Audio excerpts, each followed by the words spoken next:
Это программа «Актуальное интервью». В студии Иван Лазаренко. Здравствуйте. О территориальной связанности и новых технологиях строительства в арктических зонах мы поговорим сегодня с главным ученым-секретарем Академии наук Республики, заместителем ректора Северо-Восточного федерального университета Юрием Григорьевым. Юрий Михайлович, здравствуйте. Добрый день. Вопросы территориальной связанности в условиях Севера – это один из самых актуальных вопросов на повестке как федеральных, так и региональных органов власти. Расскажите, что такое территориальная связанность и за счет каких факторов она обеспечивается? Ну, это понятие, оно актуально и действительно стало, особенно в наше время. Это одно из ключевых понятий, заложенных в приоритеты научно-технологического развития нашего общества в это время. Это вот то, что осуществляет единство нации и страны. Это, конечно, в первую очередь это территориальная связанность, то есть это развитие транспортной инфраструктуры. Кроме этого, это еще есть и информационная связанность. Тем, чтобы у нас, пользуясь современными технологиями, у нас связь между жителями нашей огромной страны, она должна быть свободна, доступна в любое время, в любом месте. Это возможность живущих людей на далеком северных территориях, в Арктике, так же, как и все жители нашей республики, свободно перемещаться по нашей стране, чтобы для них были также доступны любые услуги и доставка товаров, которые возможно в любой территории нашей республики. Ну и, конечно, это живое общение, оно также актуально, так как никакое такое электронное общение не может заменить живого общения.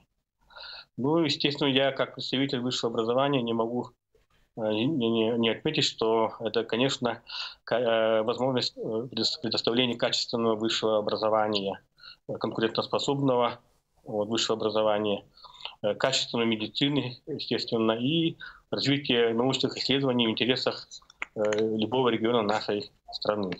Ну, можно сказать кратко вот так. Скажите, а как наука может поспособствовать развитию этого направления? Какие технологии и разработки нужны на Севере, на ваш взгляд?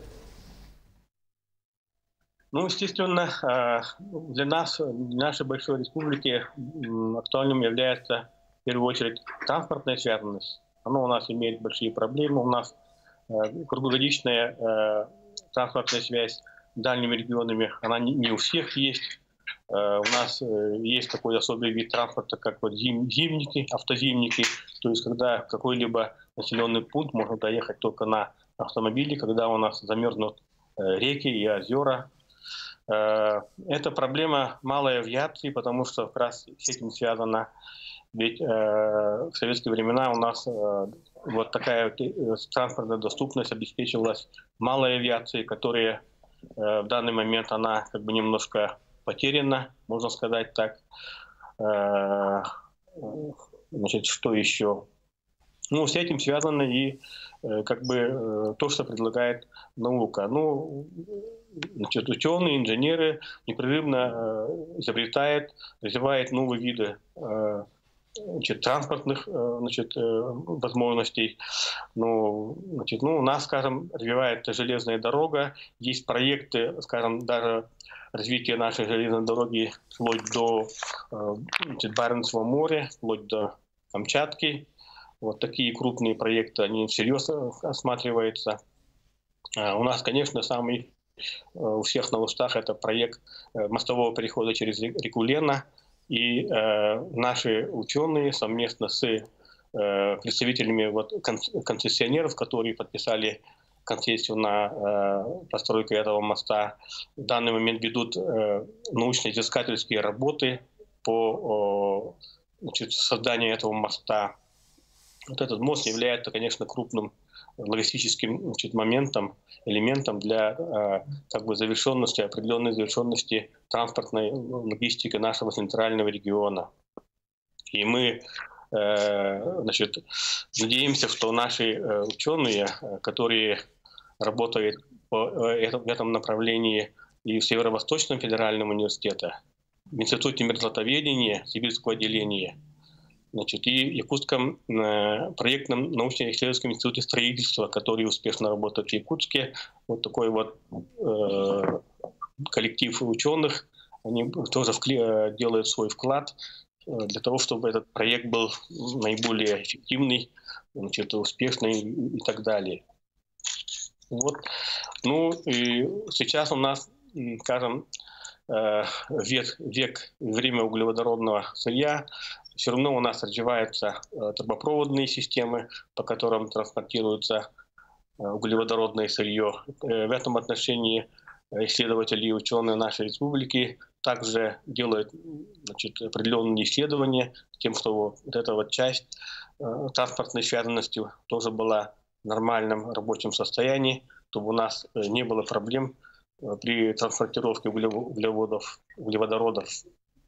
Естественно, значит, энергосистемы нашей республики. Ну, у нас есть, мы недавно включились в единую энергетическую систему в Российской Федерации, но у нас, тем не менее, есть, особенно на северных регионах, участки, регионы, как говорят, с локальной энергетикой, где у нас нету вот это, они не включают в единую систему, и в этих районах у нас помимо обычной вот такой углеводородной, значит, как бы генерации энергии должны развиваться и другие, в том числе и на возобновляемых источниках энергии. Это как солнечная генерация, ветрогенерация, ну и так далее. Ну и, естественно, сейчас республика изучает широко возможности использования малых атомных электростанций. Вот такая работа идет со структурами Росатома, и эти вопросы активно обсуждаются. Ну, скажем, в Привеке уже стоит одна такая установка, плавучая атомная электростанция, которая заменила действующую с советских времен атомную электростанцию. И этот проект довольно успешно сейчас идет по плану, по графику. Еще один очень важный вопрос – это строительство жилых и промышленных зданий для Арктики. Чем отличаются технологии строительства в арктической зоне от других регионов? Естественно, отличие, это наличие многолетней мерзлоты. Многолетняя мерзлота – это как бы и наша беда, может быть, а может быть и не совсем беда, потому что, по крайней мере, наличие такой мерзлоты стабильной, оно обеспечивает, до сих пор обеспечивало стабильность всех наших и жилых зданий, и, значит, производственных крупных объектов всяких. То есть это связано именно со стабильностью мерзлоты. Вот, потому что научно-технические решения, связанные с обеспечением безопасности и стабильности сооружений, зданий и прочих на стабильной мерзлоте, они сделаны, они внедрены. То есть все наши дома стоят на сваях бетонных, длина, размеры которых, значит, просчитаны, проверены многократно на практике. Но если у нас мерзлота нестабильная, то вот эти решения могут оказаться недостаточными. И поэтому изучение глобального потепления, изучение глобальных изменений климата, которые могут привести к нестабильности многолетней мерзлоты, это может с собой внести очень большие проблемы в части обеспечения нашей безопасной жизнедеятельности. Этими проблемами занимается у нас очень сильно, далеких советских времен, Институт мерзлотоведения Сибирского отделения Российской академии наук. Значит, наши ученые имеют очень хорошие заделы, очень хорошие, значит, предложения, которые должны быть внедрены для обеспечения этой безопасности. Ну и у нас большая группа ученых, которые занимаются на стыке наук, географии, метеорологии, физики, мерзлотоведения, изучают вопросы, связанные как раз со стабильностью многолетней мерзлоты.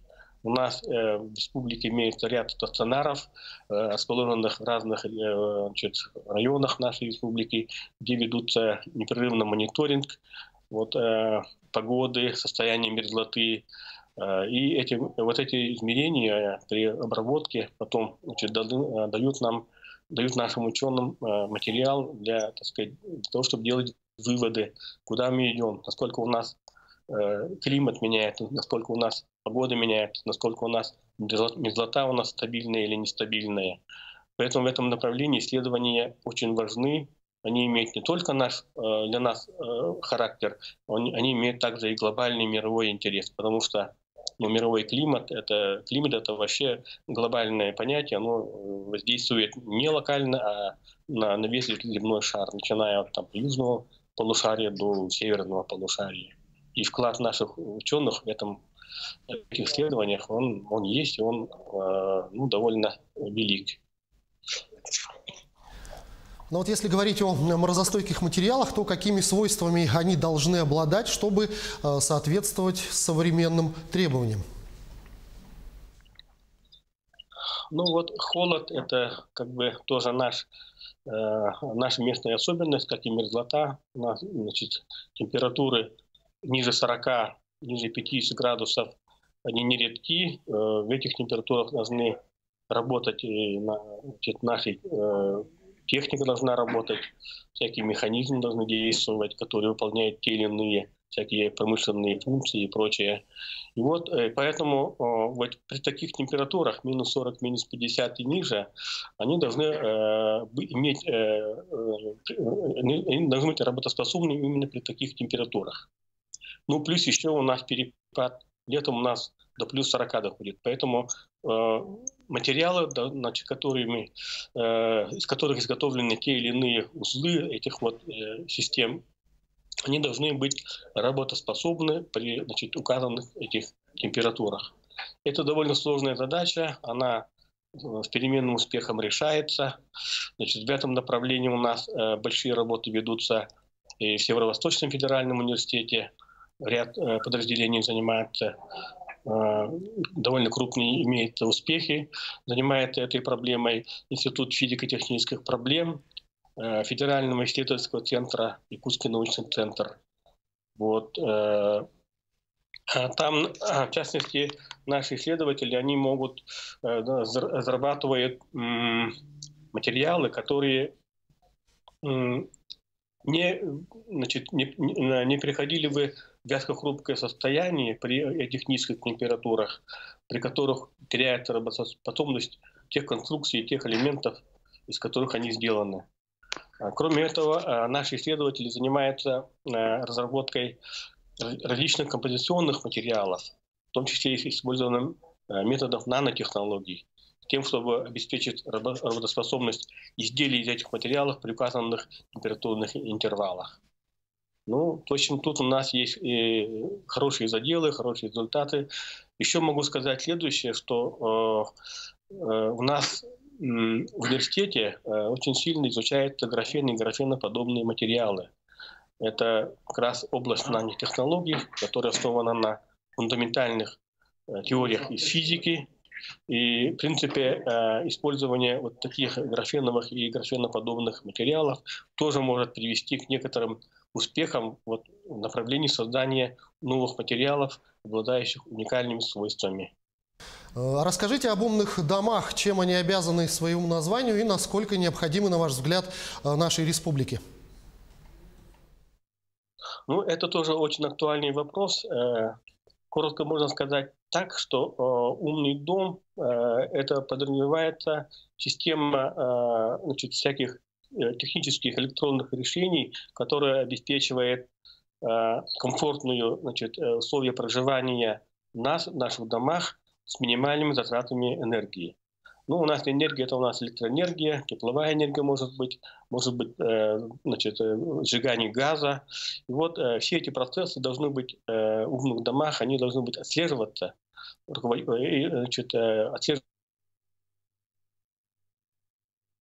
определенный алгоритм с тем, чтобы каждый раз минимизировать расходы, с тем, чтобы у нас дом был именно в состоянии комфортным для проживания.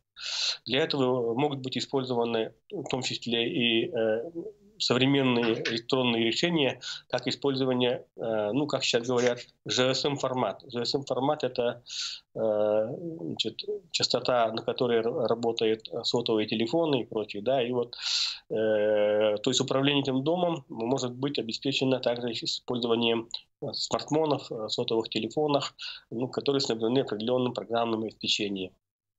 И вот, ну, так как у нас на севере энергия очень дорогая, поэтому это совершенно является актуальным для наших именно северных условий. Можно использовать и современные решения с привлечением возобновляемых источников энергии.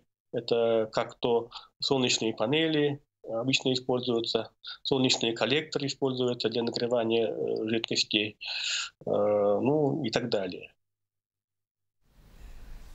Юрий Михайлович, я благодарю вас за беседу. Спасибо, что ответили на наши вопросы. Всего вам доброго.